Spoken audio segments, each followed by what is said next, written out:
Hello students. आज हमारा probability का लेक्चर 3 है। आज हम देखेंगे कंडीशनल प्रोबेबिलिटी। आज का वीडियो थोड़ा छोटा होने वाला है क्योंकि लगभग मैं प्रोबेबिलिटी ख़त्म करने वाला हूं अपने एंड से। आपको प्रैक्टिस करना होगा इसमें। कंडीशनल प्रोबेबिलिटी और इंडिपेंडेंट जो इवेंट्स होता है जो हम पीछे देखे थे उसको कंडीशनल प्रोबेबिलिटी के आगे पढ़ेंगे थोड़ा सा। सबसे हमारा अभी मेन टॉपिक है कंडीशनल प्रोबेबिलिटी। केवल एक और एक टॉपिक आपका बचेगा इसमें प्रोबेबिलिटी में, परम्यूटेशन और कॉम्बिनेशन वाले क्वेश्चन से प्रोबेबिलिटी निकालना। तो वो जब मैं परम्यूटेशन कॉम्बिनेशन पढ़ाऊंगा उसी के साथ आपका प्रोबेबिलिटी का क्वेश्चन ले लेंगे वहाँ से, क्योंकि प्रोबेबिलिटी में हमको करना वही होता है फेवरेबल अपॉन टोटल। तो जो फेवरेबल है वो निकलेगा परम्यूटेशन कॉम्बिनेशन से और टोटल भी निकलेगा। तो हम कैसे सिलेक्ट करते हैं परम्यूटेशन कॉम्बिनेशन से, वो चीज़ें तभी हमको समझ में आएगी जब हमको थोड़ा सा परम्यूटेशन कॉम्बिनेशन का आइडिया होगा। एक क्वेश्चन परम्यूटेशन कॉम्बिनेशन से आया है जो प्रोबेबिलिटी में आया है। तो स्टार्ट करते हैं कंडीशनल प्रोबेबिलिटी। तो पहले आप डेफिनेशन देखिए इसका। Let A and B are two events associated with a same sample space, है ना। सेम सैंपल स्पेस से लेना है। The conditional probability of event A given B. The conditional probability of event A given B where B has already happened. अभी आपको definition देख के शायद चीज़ें समझ में ना आए, पर स्टार्ट में डेफिनेशन से ही कर रहा हूँ। फिर हमारा जो मास्टर एग्जाम्पल है डाइस रोल, हम वहीं से कंडीशनल प्रोबेबिलिटी को सीखेंगे। इसको देखिए, दो इवेंट है सेम सैंपल स्पेस के। जैसे मैं मान लेता हूं, आप समझते जाइए। डाइस को रोल किए तो एक इवन आने का प्रोबेबिलिटी और एक ऑड आने का प्रोबेबिलिटी, दोनों सेम सैंपल स्पेस के होंगे। 1 से 6 तक हमारा डाइस रोल को किए तब आया, उसमें इवन आएगा 2 4 6 और ऑड आएगा 1 3 5। तो वैसी सेम चीज है कि सेम सैंपल स्पेस के होने चाहिए। उसके बाद देखिए आगे definition, the conditional probability of event A. हमको किसकी प्रोबेबिलिटी याद करनी है? ए की। और कौन सी probability? Conditional probability. Given B मतलब बी दिया हुआ है, और यहाँ पे और क्लियर कर दिया गया है where B has already happened. मतलब एक चीज ऑलरेडी हो गया है ना। तो ऑलरेडी हो गया है तो उस पर डिपेंड करते हुए आपको ए का प्रोबेबिलिटी निकालना है। इसीलिए इस प्रोबेबिलिटी का स्पेशल नाम दे दिया गया है कंडीशनल प्रोबेबिलिटी, क्योंकि ये बी पे डिपेंड कर रहा है। क्लियर है? अभी भी आपको समझ में नहीं आया होगा, बट मेरा डेफिनेशन लेने का पर्पस यही है कि डेफिनेशन से और एग्जाम्पल से मैं आपको दिखाऊंगा कि ऐसा होता है कंडीशनल प्रोबेबिलिटी। तो उसके बाद इसका नोटेशन देख लीजिए। नोटेशन इंपॉर्टेंट है, 3 4 नोटेशन है। 3 नोटेशन आप कोई भी यूज कर सकते हैं। P probability, P for probability A divide by B ऐसा लिखा है, तो इसको हम डिवाइड नहीं पढ़ेंगे। ए कंडीशनल प्रोबेबिलिटी बी, मतलब ए का निकालना है, बी दिया हुआ है जैसे कि ऊपर में लिखा हुआ है। तो जो हो चुका है, जो दिया हुआ है, वो नीचे आता है। सेम इसको हम आ, एक वर्टिकल लाइन से करते हैं, ए कंडीशनल प्रोबेबिलिटी बी, या एक जो हम स्लेश बोलते हैं इस लाइन से अपने को डिनोट करते हैं। तो ये तीनों ही नोटेशन हैं।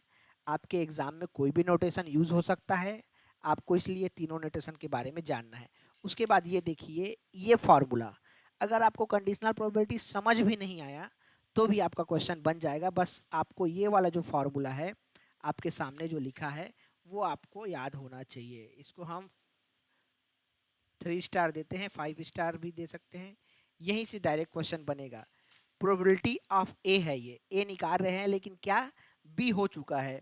बराबर क्या होता है देखिए, probability of A intersection B upon probability of B. इस जो फॉर्मूला है उसको मैं आपको डाइस रोल के एग्जांपल से प्रूफ करवाऊंगा। बस ये आप फॉर्मूला देख लीजिए। Probability of A given B ऐसा पढ़ेंगे हम आगे। A given B equal to probability of A intersection B divide by probability of B. देखिए बी हो चुका है, तो ए निकालना है तो ऊपर में आएगा इंटरसेक्शन और नीचे में आएगा उसका प्रोबेबिलिटी जो हो चुका है। क्लियर है? अब इसको मैं आपको सिंपल एग्जांपल से समझाता हूँ तो आपको पूरा क्लियर हो जाएगा। अब आप इसको ध्यान से समझिए कि इसको हम कंडीशनल प्रोबेबिलिटी क्यों बोलते हैं, और ऐसा जो हमारे ये जो फार्मूला भी देखे हैं पीछे, यही उसका फार्मूला क्यों बना, देखते हैं। हमारे जो बेस्ट एग्जांपल है डाइस रोल से। ठीक है, तो स्टार्ट करते हैं। डाइस को हम रोल किए, पहले डाइस को हम रोल किए तो हमारा सैंपल स्पेस क्या बना, 1 2 3 4 5 और 6, ये हमारा सैंपल स्पेस होता है। ठीक है, क्लियर? ये सैंपल स्पेस है डाइस को रोल करने पर। अब ध्यान से समझिए, इसमें हम लोग दो लोग इन्वॉल्व होंगे, एक मैं हूं और एक आप है स्टूडेंट्स। तो इस डाइस को रोल किए तो मैं इवेंट बी को पहले ले रहा हूं। क्यों पहले ले रहा हूं आप लोग को समझ में आया होगा, क्योंकि अभी जो हम डेफिनेशन पढ़े हैं उसमें बी हो चुका है, इसलिए मैं भी सेम वैसा ही एग्जांपल क्रिएट करना चाह रहा हूं सेम नोटेशन के साथ। तो मैं जो हो गया है उसको बता रहा हूं आपको। तो मैं आपको बताया, इन्वॉल्व आप हैं, समझिए, यू एंड मी, ये दोनों की बात हो रही है। मैं आपको बताया कि इवन नंबर आ चुका है, समझते रहना ध्यान से, इवन नंबर आ चुका है, ये मैं आपको बता दिया। तो इवन नंबर आ गया है तो क्या हो गया फ्रेंड, ये हो गया हमारा 2 4 और वेट अ मोमेंट, ओके,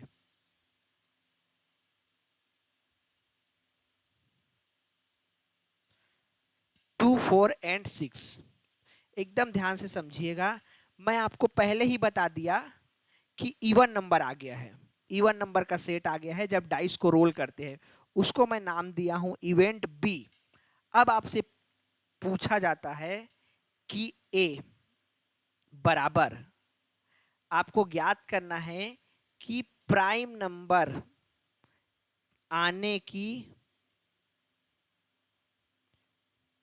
ध्यान से समझिएगा, केवल ये एक एग्जांपल आपको कंडीशनल प्रोबेबिलिटी को समझा देगा और आपका नजरिया चेंज कर देगा कि हाँ ऐसा होना सही है करके। प्राइम नंबर आने की प्रोबेबिलिटी अब आपको पूछा जा रहा है, तो प्रोबेबिलिटी ऑफ ए आप डायरेक्ट क्या निकाल के देंगे बताइए। आपको मैं ये बता चुका हूं कि odd number, sorry, even number आ चुका है। अब आप सैंपल स्पेस को नहीं देखेंगे स्टूडेंट्स। आपको जब पता है कि डाइस को रोल करने के बाद मैं आपको बताया हूं कि ये आया है इवन नंबर, तो इवन नंबर आ गया है डाइस रोल करने के बाद, तो अब आप वापस सैंपल स्पेस को नहीं देखेंगे, क्योंकि आपको तो इन्फॉर्मेशन मैं दे दिया हूं कि जो भी नंबर्स आए हैं वो केवल इवन नंबर है, और आपको पूछा जा रहा है कि प्राइम नंबर आने की प्रोबेबिलिटी क्या होगी। तो आप देखेंगे बी में क्या क्या प्राइम नंबर है, 2 4 और 6। तो 2 4 और 6 में केवल एक ही नंबर प्राइम नंबर है, क्या, 2।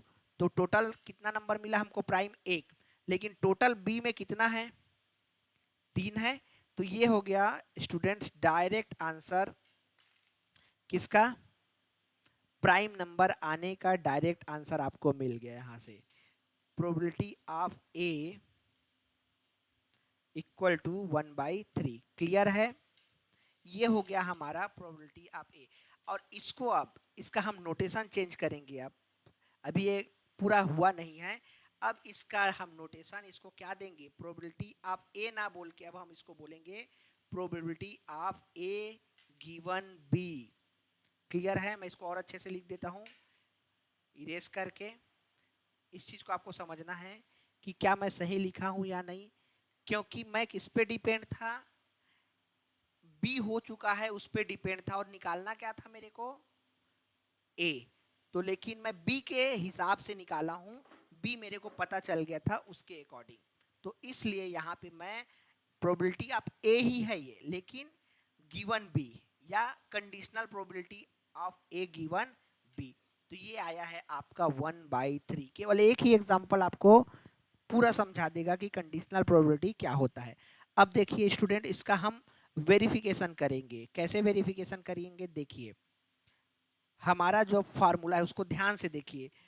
लेफ्ट हैंड साइड क्या है जो ज्ञात करना है, probability of A given B, और राइट हैंड साइड क्या है हमारा, probability of A intersection B upon probability of B. Clear है? तो हम लेफ्ट हैंड साइड का हमारा आंसर हमारे एग्जाम्पल के अकॉर्डिंग जो हम लिए उसमें क्या आ गया है, 1/3। अगर सेम आंसर हम राइट हैंड साइड का जो फार्मूला है उसको लेके अगर हम ले आते हैं तो ये हमारा जो फार्मूला बना है वो प्रूफ हो जाएगा कि ये यही फार्मूला होना चाहिए कंडीशनल प्रोबेबिलिटी के लिए। तो मैं वही ले रहा हूं, क्या कि आपको राइट हैंड साइड। अब मैं नेक्स्ट पेज ले लेता हूं, समझते रहना। अब मैं प्रूफ कर रहा हूं right hand side of formula. ये अब मैं ले रहा हूं right hand side of formula. क्या था हमारा, ये मैं लिख देता हूं।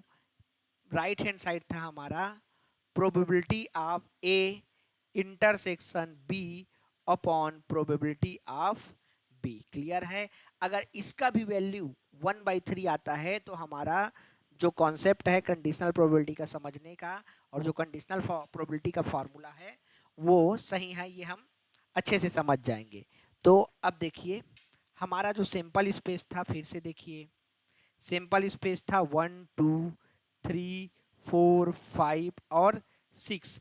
हमारा जो बी था जो पहले हो चुका था वो क्या हुआ था, इवन नंबर आया था। तो इवन नंबर आया था तो क्या आया था, 2 4 और 6। तो मैं यहीं से प्रोबेबिलिटी निकाल दे रहा हूँ स्टूडेंट्स। प्रोबेबिलिटी ऑफ बी क्या होगा, total number of in B favourable क्या होगा, 3। और कहाँ से निकलेगा, सैंपल स्पेस से। तो ये क्या हो गया आपका, प्रोबेबिलिटी ऑफ बी का मान क्या आ गया, 1/2। अब क्या होगा, ए होगा। ए क्या है, ए मैं बोला हूं आपको क्या आना चाहिए, प्राइम नंबर आना चाहिए।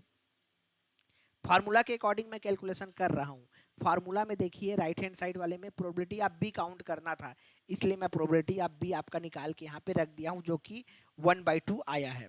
अब मैं प्राइम नंबर खोज रहा हूँ तो प्राइम नंबर का सेट क्या आएगा, सबसे छोटा नंबर प्राइम 2, उसके बाद 3 भी प्राइम, उसके बाद 5 भी प्राइम, और इसके अलावा कुछ नहीं है।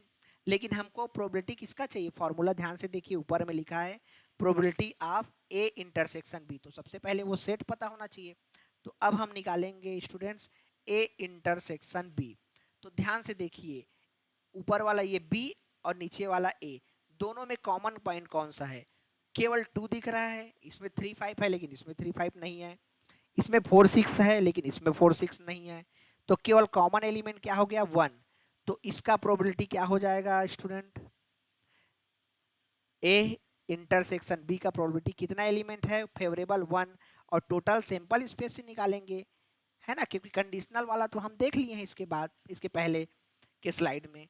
तो ये हमारा दो रिक्वायरमेंट जो था वो रिक्वायरमेंट ये पहला आ गया और ये दूसरा आ गया। अब इस वैल्यू को हम पुट कर देते हैं जो हमारा राइट हैंड साइड वाला जो फॉर्मूला है, तो उसमें अब हम पुट कर देते हैं। इसको हम इक्वेशन ए दे देते हैं। चलिए 1 और 2 दे दिए, तो फ्रॉम ए, ठीक है, सॉरी ए नहीं देते हैं,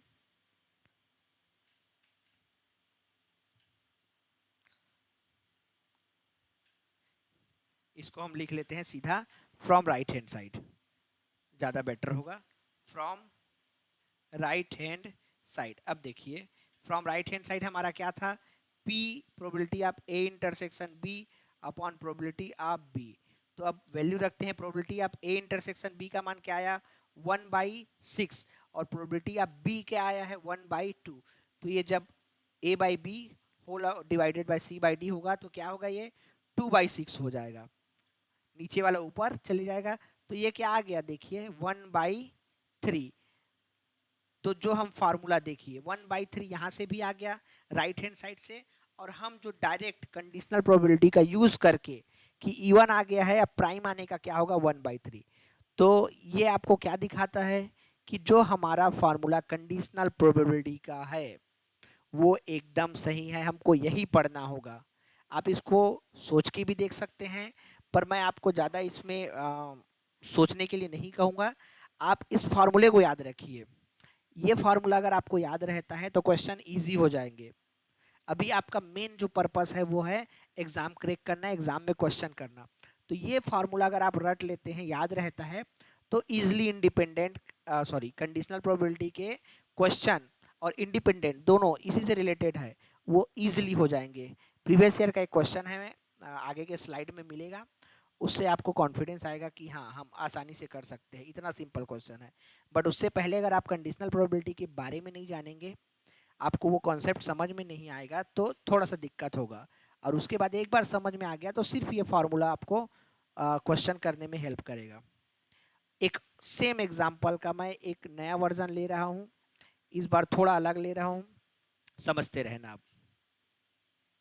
सेम एग्जाम्पल नंबर 2, फिर केवल 2 ही क्वेश्चन लेके आया हूँ आज मैं स्टूडेंट्स, तो ज़्यादा टाइम नहीं लगेगा।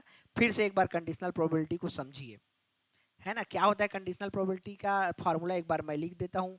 ए by B, A condition sorry by नहीं बोलना है, उसको डिवाइड नहीं बोलना है, ए गिवन बी है वो probability of A intersection B होता है, और क्या है आपका दिया हुआ प्रोबेबिलिटी ऑफ बी। क्लियर है। तो ये होता है हमारा फार्मूला कंडीशनल प्रोबेबिलिटी का। जब बी हो चुका है ना, जब ए हो चुका है बोलेगा तो ए नीचे आ जाएगा, है ना।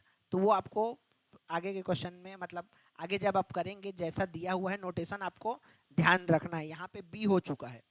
अब मैं फिर से सेम एग्जांपल लेता हूँ, डाइस रोल, लेकिन इस बार मैं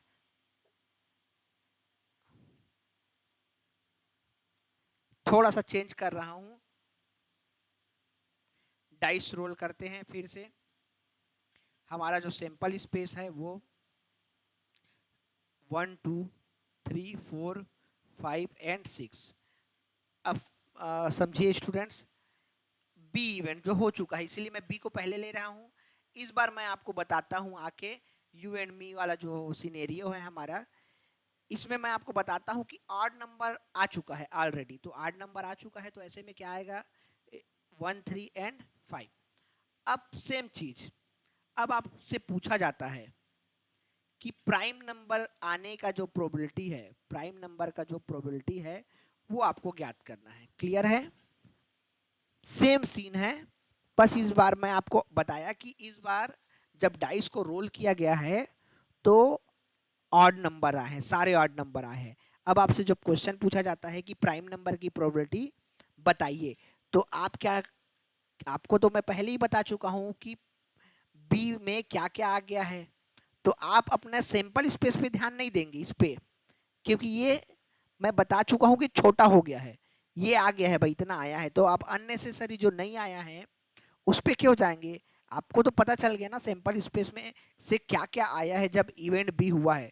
तो अब आप इसमें देखेंगे बी में, इसीलिए मैं देखिए नोटेशन अब लगाया हूं कि प्रोबेबिलिटी आप ए ही निकाल रहे हैं लेकिन अब बी हो चुका है करके। तो अब हम लोग क्या देखते हैं, यहाँ पे 1 3 5 में कितना प्राइम नंबर है, तो 3 और 5 प्राइम नंबर है, और टोटल बी में कितने हैं, तो यहाँ पे प्रोबेबिलिटी क्या हो गया 2/3 हो गया। अब सेम काम हम डायरेक्ट निकाल लिए जैसा हमने कंडीशनल प्रोबेबिलिटी को समझा है। अब हम इसको इसके फार्मूले के अकॉर्डिंग निकालेंगे कि क्या सच में ऐसा करने से सेम सिनेरियो को हम राइट हैंड साइड में जो फार्मूला है उससे निकालते हैं तब भी क्या आंसर 2/3 आता है। बस ये चेक कर लेते हैं, उसके बाद डायरेक्ट हम मेन क्वेश्चन में आ जाएंगे स्टूडेंट्स। तो देखिए फिर से मैं लेता हूं फार्मूले का right hand side, right hand side of formula. तो राइट हैंड साइड हमारा फार्मूला है probability of A intersection B बटा प्रोबेबिलिटी ऑफ बी। ठीक है, क्लियर। तो अब हम लोग फिर से, मैं एक बार सैंपल स्पेस को लिख देता हूँ 1 2 3 4 5 एंड 6। बी इस बार क्या आया था, फिर से लिख देता हूँ, ऑड नंबर आया था। तो ऑड नंबर में क्या क्या आया था है 1 3 एंड 5, पीछे देख चुके हैं। ठीक है, तो इसका हमको प्रोबेबिलिटी चाहिए स्टूडेंट्स, है ना। तो प्रोबेबिलिटी ऑफ बी हम निकाल देते हैं। तो टोटल कितने नंबर है फेवरेबल, बी में कितने हैं 3 और सैंपल स्पेस में कितने हैं 6। तो यहाँ पे भी इसका भी क्या आएगा 1/2 आएगा, जैसे पिछले क्वेश्चन में आया है। अब ए क्या है, आपको जो पूछा गया है वो क्या है, ए जो पूछा गया है वो है प्राइम नंबर। तो प्राइम नंबर हम सैंपल स्पेस से देखेंगे तो प्राइम नंबर कहाँ से शुरू होगा 2, फिर नेक्स्ट प्राइम नंबर 3 है, 4 नहीं है, फिर नेक्स्ट प्राइम नंबर 5। अब हमको क्या निकालना है, ए इंटरसेक्शन बी। अब ए इंटरसेक्शन बी दोनों आपके सामने हैं, क्या 1 इसमें है, नहीं है, क्या 3 इसमें है, हाँ, क्या 5 इसमें है, हाँ, क्या 2 इसमें है, नहीं है। तो केवल हमको क्या मिल रहा है कॉमन एलिमेंट 3 एंड 5। तो ये भी हमको चाहिए था फॉर्मूले में, इसका भी प्रोबेबिलिटी निकालना है। तो probability of A intersection B हमारा क्या हो जाएगा, total elements in A intersection B 2 है और सैंपल स्पेस में टोटल कितने एलिमेंट है 6 है। तो इसलिए इसका जो प्रोबेबिलिटी आएगा वो क्या हो जाएगा 1/3। अब हम लोग फार्मूले में रख देते हैं जो राइट हैंड साइड को हमको दिखाना है। तो राइट हैंड साइड हमारा ऊपर में लिखा है तो मैं अब डायरेक्ट लिख रहा हूँ probability of A intersection B. तो probability of A intersection B क्या आएगा 3 और प्रोबेबिलिटी ऑफ बी ये क्या आएगा 1/2। तो ऊपर वाला नीचे जाता है, जैसे हम पढ़े हैं नीचे लोअर क्लास में a/b whole divided by c/d। तो जिसको हम चेंज करते हैं तो c/d है जो वो d/c हो जाता है। तो ये हो जाएगा हमारा 2/3। तो अब आप इसको देखिए ये 2/3 और जो हम प्रीवियस पेज में कंडीशनल प्रोबेबिलिटी से ये निकाले थे ये भी 2/3। तो क्लियर हो गया आपको। तो जब भी कुछ भी प्रोबेबिलिटी में आपको लगे कि कुछ चीज़ें समझ में नहीं आ रही है तो डाइस वाला रोल करके आप कंडीशन बनाइए, वहाँ से सारे टॉपिक आपको अच्छे से समझ में आ जाएगा। फिर आप उसको एक्सटेंड कर दीजिए फर्दर, जो भी टॉपिक आपको एग्जाम में पूछा जाता है आप आसानी से कर लेंगे। बट प्रोबेबिलिटी को समझने के लिए सबसे बेस्ट एग्जाम्पल अगर कोई है तो वो है डाइस रोल। क्वाइन वाले में हमको सैंपल स्पेस में केवल हेड और टेल मिलता है, इसलिए उसमें हम मल्टीपल केस जनरेट नहीं कर सकते हैं। यहाँ पे मल्टीपल केस जनरेट कर सकते हैं, है ना। तो ये हो गया कंडीशनल प्रोबेबिलिटी। तो मैं वापस से कंडीशनल प्रोबेबिलिटी के स्लाइड में आता हूँ। अगर इतना कहानी आपको नहीं समझ में आया है तब भी किसी को कोई दिक्कत नहीं है, आप इसको रट लीजिए। Probability of A given B, B हो चुका है इतना बस याद रखिए, तो वो होता है बराबर probability of A intersection B upon probability of B. तो ये हो गया। इसका मैं एक आपको note,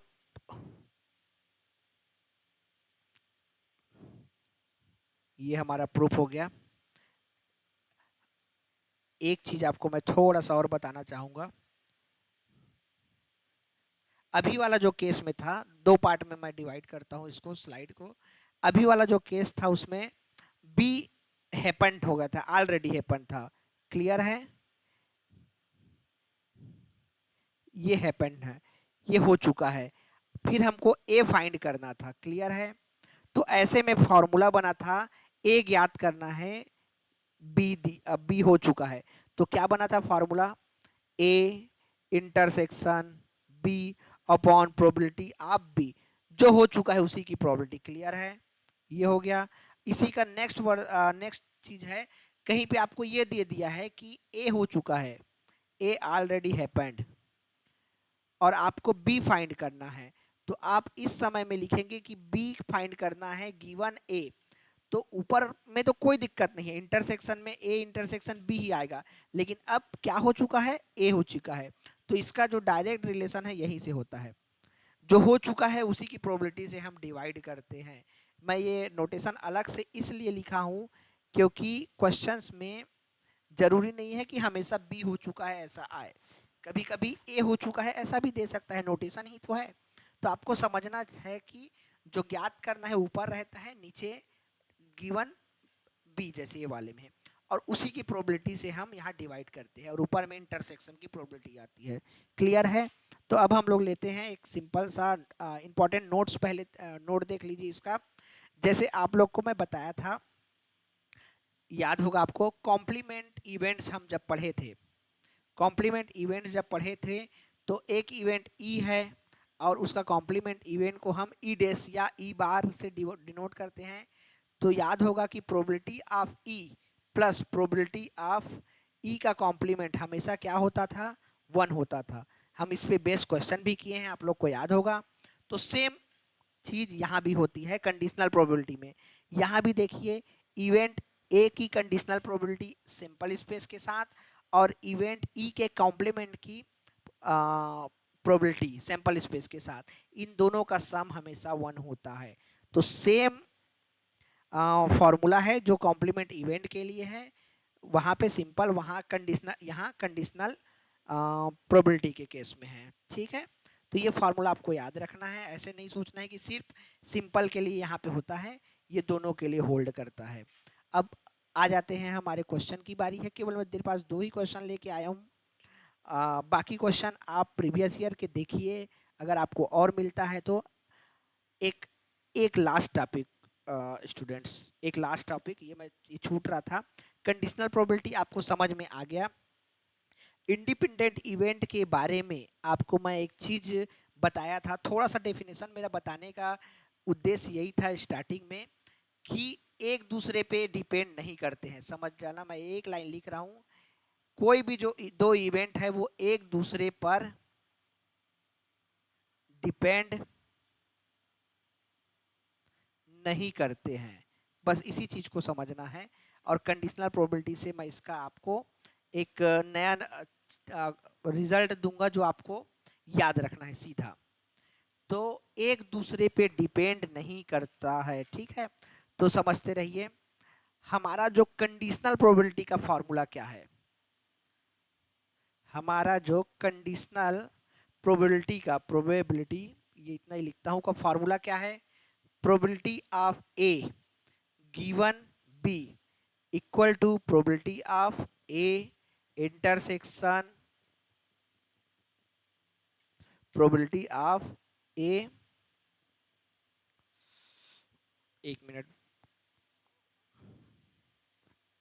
probability of A given B का जो हमारा फार्मूला है वो है probability of A intersection probability of ए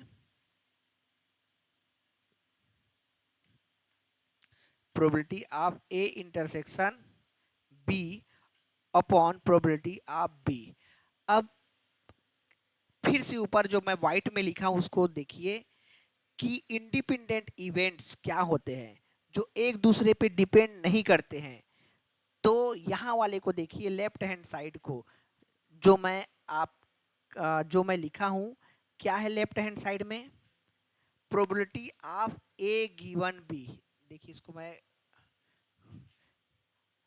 ये जो लिखा हूं,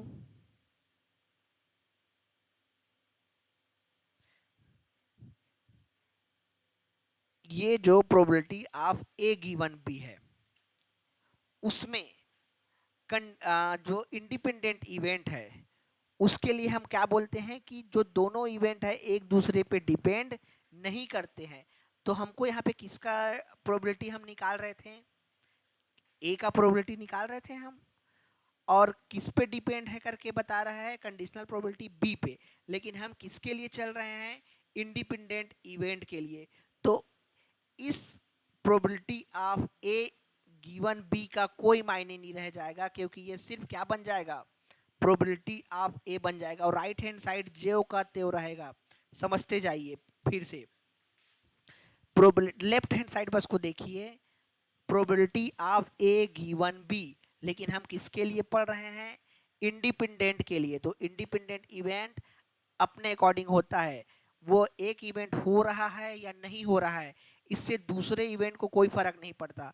कोई फर्क नहीं पड़ता है इन द सेंस ये है कि दूसरे इवेंट की प्रोबेबिलिटी पहले इवेंट के प्रोबेबिलिटी होने या ना होने से चेंज नहीं होगी। दोनों एक दूसरे से इंडिपेंडेंट है, उनको एक दूसरे पे कोई डिपेंडेंसी नहीं है। तो ऐसे केस में हम निकालते क्या है, देखिए जो व्हाइट वाले सर्कल में है वो प्रोबेबिलिटी आप ए निकाल रहे हैं लेकिन बी दिया हुआ है, लेकिन बी दिया हुआ है का कोई मतलब नहीं है किस केस में, इंडिपेंडेंट इवेंट के केस में, इसलिए हम इसको सिंपली प्रोबेबिलिटी ऑफ ए लिखेंगे। तो जो फाइनल रिजल्ट मैं आपको बता रहा हूं इसको पक्षांतर करते हैं, साइड चेंज करते हैं, तो प्रोबेबिलिटी ऑफ बी कहाँ आएगा, क्रॉस मल्टीप्लाई होगा। तो रिजल्ट ये होता है स्टूडेंट्स, मोस्ट इंपॉर्टेंट रिजल्ट है, सिर्फ इसी रिजल्ट से और आपका क्वेश्चन इंडिपेंडेंट इवेंट का बनेगा।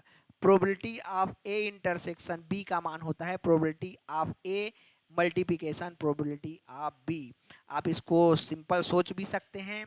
इंटरसेक्शन का डायरेक्ट कंडीशन किससे होता है? मल्टीप्लिकेशन से होता है, तो ये हो गया। और यूनियन का डायरेक्ट कंडीशन किससे होता है? प्लस से होता है। यहाँ पे मैं आपके कॉन्सेप्ट को फिर से रिकॉल करना चाहूँगा। दो कॉन्सेप्ट पहले स्टार्टिंग में, ये एक फॉर्मूला आप याद रख लेना कंडीशनल प्रोबेबिलिटी के लिए, कि कंडीशनल प्रोबेबिलिटी होता है ये जो रेड रेक्टेंगल में है आपके पास कंडीशनल प्रोबेबिलिटी, कि A given B, probability of A given B equal to probability of A intersection B upon probability of B. केवल इतना याद रखेंगे, सारा क्वेश्चन हो जाएगा। नेक्स्ट जो हम इसी से कंक्लूड किए कि अगर इंडिपेंडेंट इवेंट हो तो क्या चेंजेस आएगा कंडीशनल प्रोबेबिलिटी के फॉर्मूले में, तो वो जो चेंजेस हम देखे वो है probability of A intersection B का मान होता है probability of A into probability of B. अब मैं आपको पुराना चीज़ आपको थोड़ा सा रिकॉल कराना चाहूँगा। आप सेम फार्मूला थोड़ा सा अलग यूनियन के लिए देखे थे, प्रोबेबिलिटी ऑफ, मैं नेक्स्ट स्लाइड में ले लेता हूँ, उसके बाद उसको सिर्फ आपको यहाँ समझाने के लिए है, याद करना। Probability of A union B equal to probability of A plus probability of B, इतना जब ले लिया था। इसके बाद क्या रहता है? Probability of A intersection B. लेकिन ऐसा कब लिया था? जब ए एंड बी आर, याद आगे आ गया होगा कुछ स्टूडेंट्स को, mutually exclusive, mutually exclusive events या डिसजॉइंट जिसको बोलते हैं। डिसजॉइंट मतलब अलग अलग, ठीक है।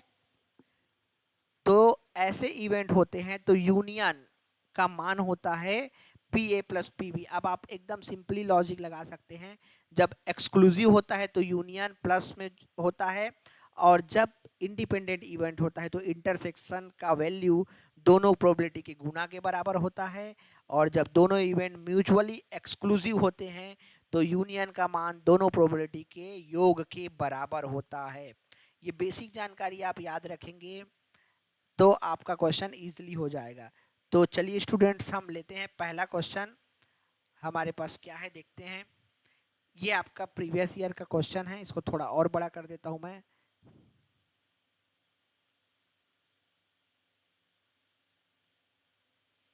अब ध्यान से पढ़िए, ये प्रीवियस ईयर का क्वेश्चन है आपका, किसी ईयर में लेक्चरर के ही पेपर में आया हुआ है।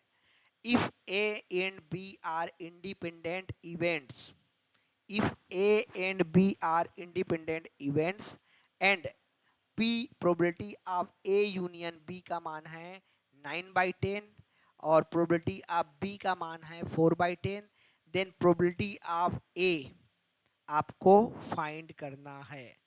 तो प्रोबेबिलिटी ऑफ ए फाइंड करना है। आपको सिर्फ एक ही चीज ऊपर में दिया है, उस कंडीशन से आपका आंसर आराम से निकल आएगा। तो आपको क्या दिया है स्टूडेंट्स? प्रोबेबिलिटी यूनियन का दिया है, बी का दिया है, क्या फाइंड करना है? ए का फाइंड करना है। और कंडीशन आपको क्या दिया हुआ है स्टार्टिंग में, कि कैसा इवेंट है? ए और B, A and B are कैसे इवेंट है? इंडिपेंडेंट इवेंट है, ये आपको दिया हुआ है। तो इंडिपेंडेंट इवेंट्स के लिए हम क्या पढ़े हैं कि इंटरसेक्शन की जो वैल्यू है वो दोनों प्रोबेबिलिटी के किसके होते हैं? प्रोबेबिलिटी आप ए पढ़ने आना था, मैं आगे, ये आगे पीछे हो गया सीक्वेंस। प्रोबेबिलिटी आप ए गुना प्रोबेबिलिटी आप बी के बराबर होता है, ये हम सीखे हैं। क्लियर है? तो आपको क्या फाइंड करना है? प्रोबेबिलिटी ऑफ ए फाइंड करना है। क्लियर है? फिर से क्वेश्चन को समझिए कि ए यूनियन बी का वैल्यू दिया है, प्रोबेबिलिटी ऑफ बी का वैल्यू दिया है, तो प्रोबेबिलिटी ऑफ ए का वैल्यू फाइंड करना है। तो हम इनिशियल कंडीशन लेके चलते हैं।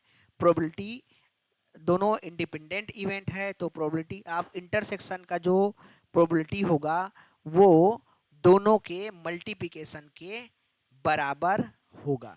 क्लियर है यहाँ तक? अब इसके आगे हम वेट अ मोमेंट स्टूडेंट्स, चलिए स्टूडेंट्स देखते हैं अब कहाँ तक आए थे हम। A and B are independent events, जैसे हम लोग उसका कंडीशन लिख लिए, इसको हम दे देते हैं, ये हो गया आपका इक्वेशन 1। देखिए जैसा जो दिया है उस कंडीशन के अकॉर्डिंग चलिए, आपको आसानी से क्वेश्चन समझ में आ जाएगा और हल भी हो जाएगा।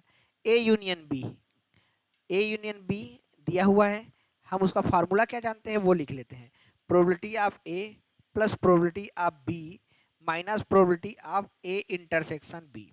ये हम पढ़े हैं और ये पहले से जानते हैं, है ना। तो लेकिन ए इंटरसेक्शन बी का मान क्या है, ऊपर से देखिए इक्वेशन नंबर 1 से, वो तो दोनों के मल्टीप्लिकेशन के बराबर होता है। अब सबका वैल्यू हम पुट कर देते हैं।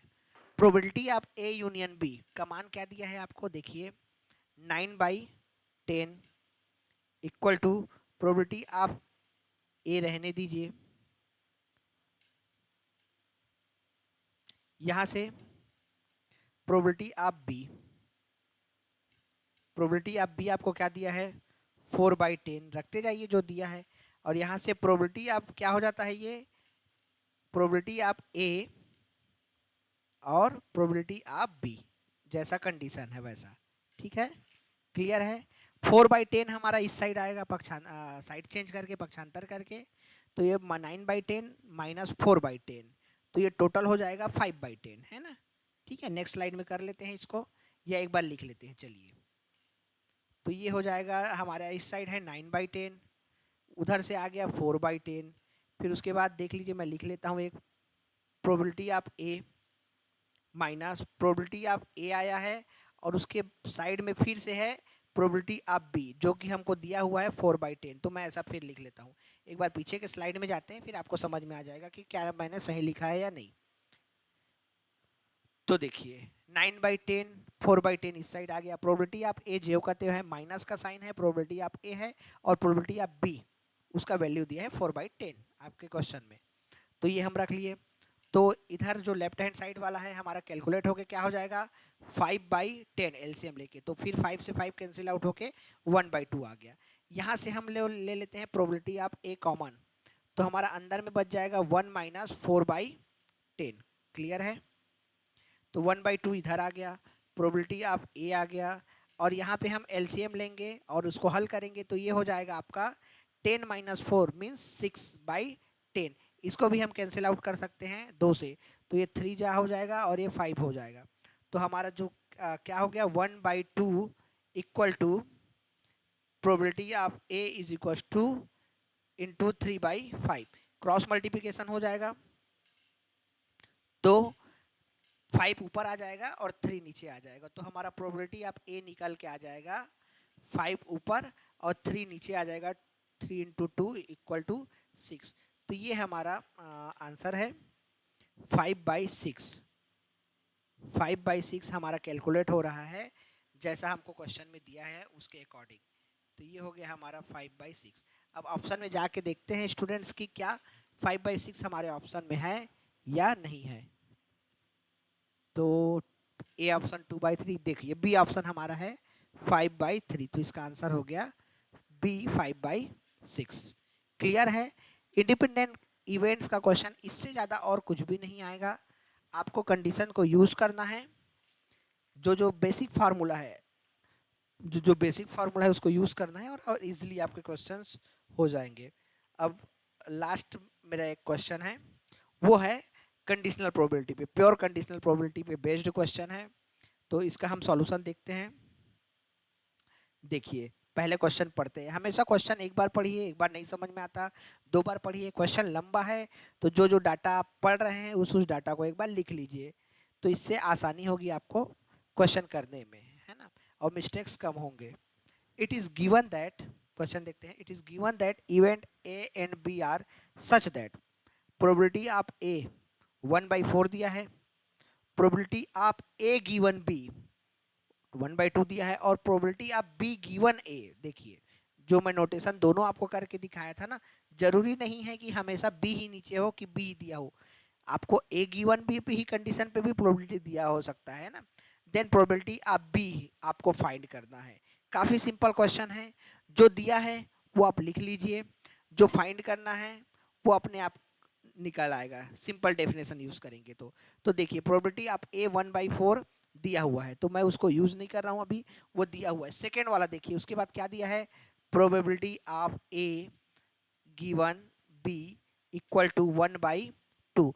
अब probability of A given B का हम फार्मूला यूज करते हैं, तो ऊपर में क्या रहता है, ए इंटरसेक्शन बी, और नीचे में क्या रहता है, probability of B equal to 1/2। क्या हमको इसमें से कोई भी चीज दिया हुआ है क्या, प्रोबेबिलिटी ऑफ बी तो हमको फाइंड करना है, और probability of A intersection B हमारे पास नहीं है, हम इसको इतना ही करके छोड़ देते हैं, ये समीकरण नंबर 1 कर देते हैं, है ना, यहाँ तक। अब हम लोग उसका जो दूसरा पार्ट दिया है उसको देखते हैं।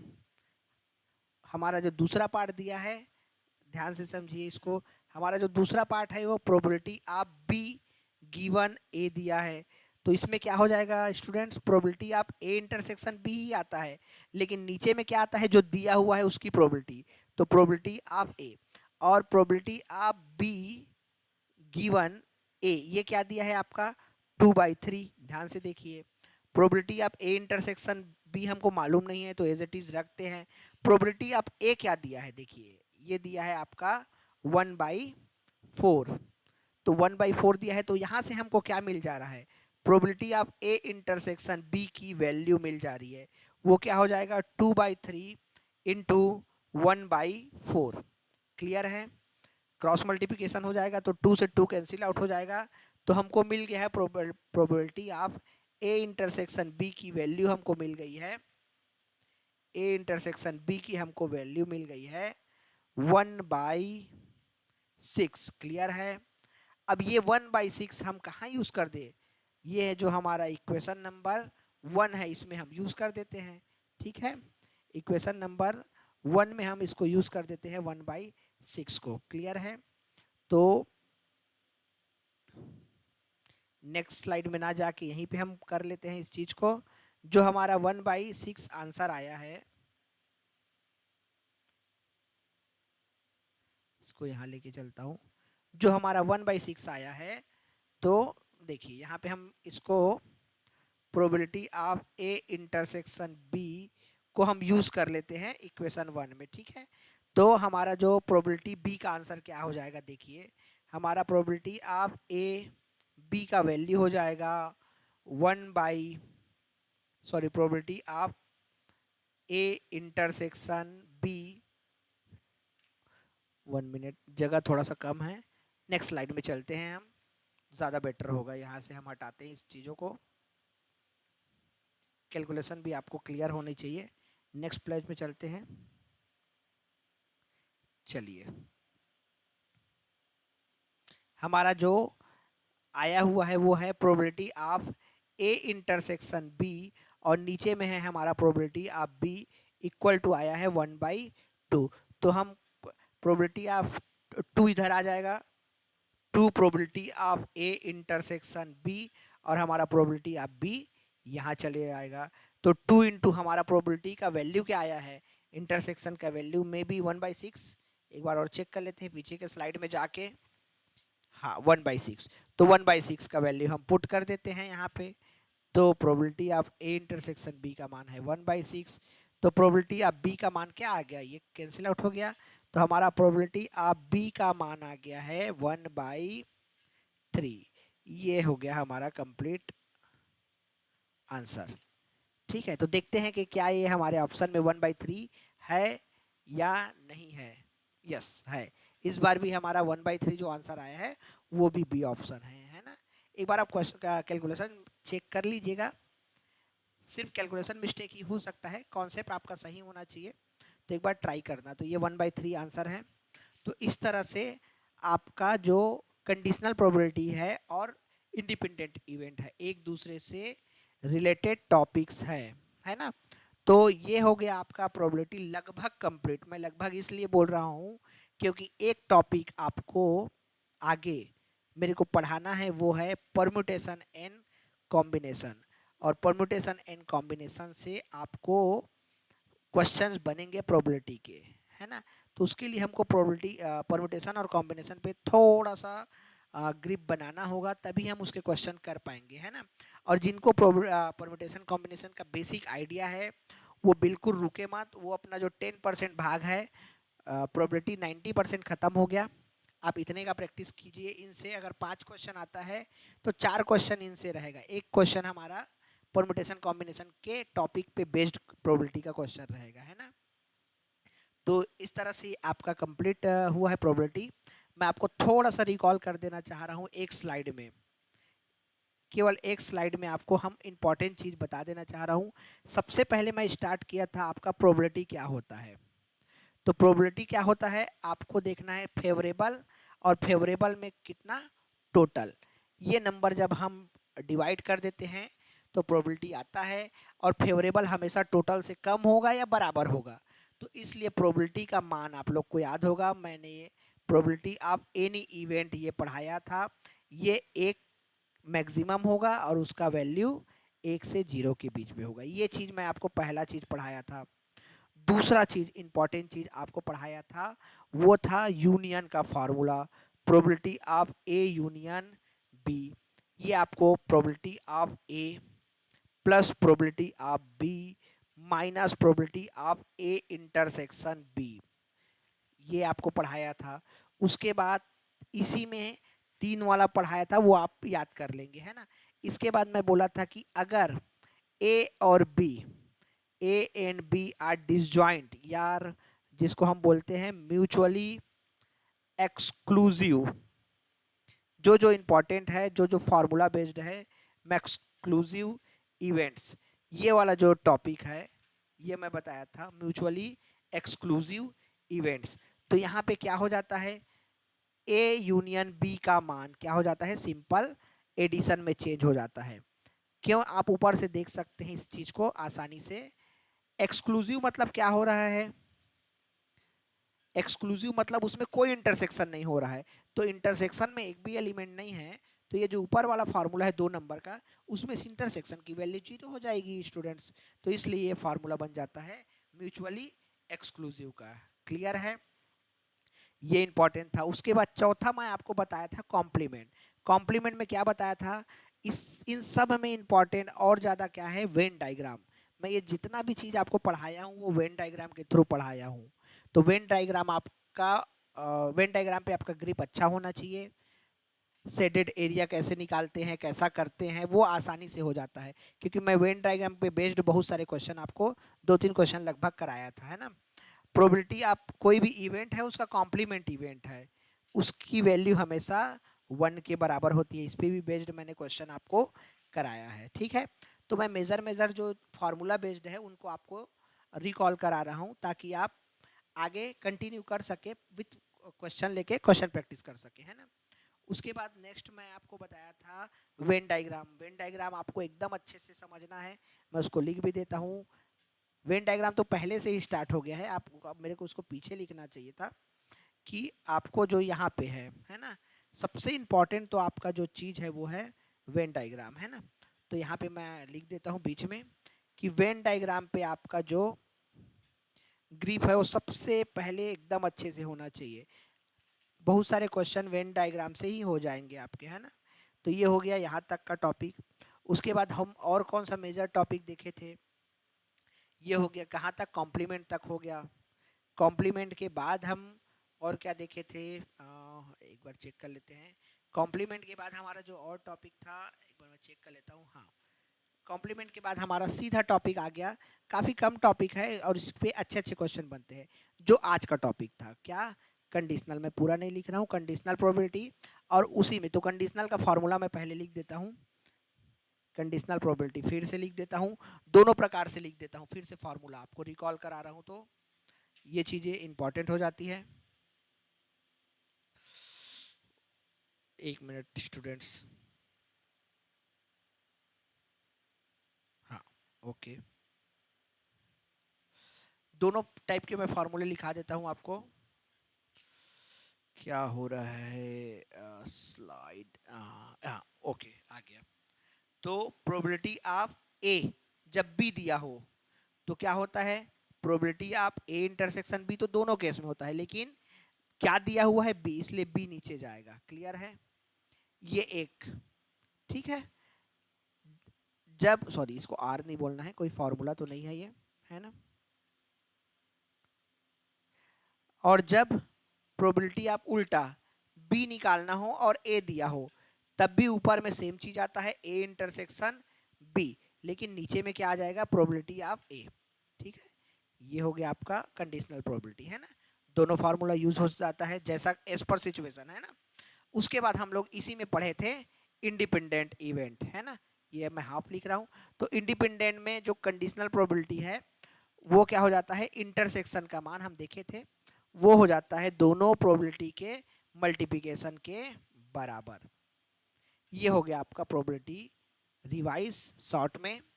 आपको इन पे बेस्ड इतने ही फार्मूले जो मैंने 2 स्लाइड में लिखे हैं इन्हीं पे बेस्ड क्वेश्चन करना है। वेन डायग्राम पे आपको ग्रिप अच्छा रखना है। अब बच गया आपका परम्यूटेशन कॉम्बिनेशन, तो वो टॉपिक आप परम्यूटेशन कॉम्बिनेशन जब हम पढ़ेंगे तो वहाँ से आप इजिली वो क्वेश्चन करेंगे, है ना। तो आप इसके आगे स्टूडेंट्स प्रैक्टिस कीजिए, प्रीवियस ईयर के क्वेश्चन निकालिए। आपके पास जो भी बुक में क्वेश्चंस है वो सब क्वेश्चन आप करके देखिए। तो आज की क्लास हम यही रखते हैं और नेक्स्ट क्लास हमारा देखते हैं कहाँ से स्टार्ट करना है। आई थिंक सेट थ्योरी से हम स्टार्ट करेंगे फर्स्ट टॉपिक। तो गुड नाइट फ्रेंड्स।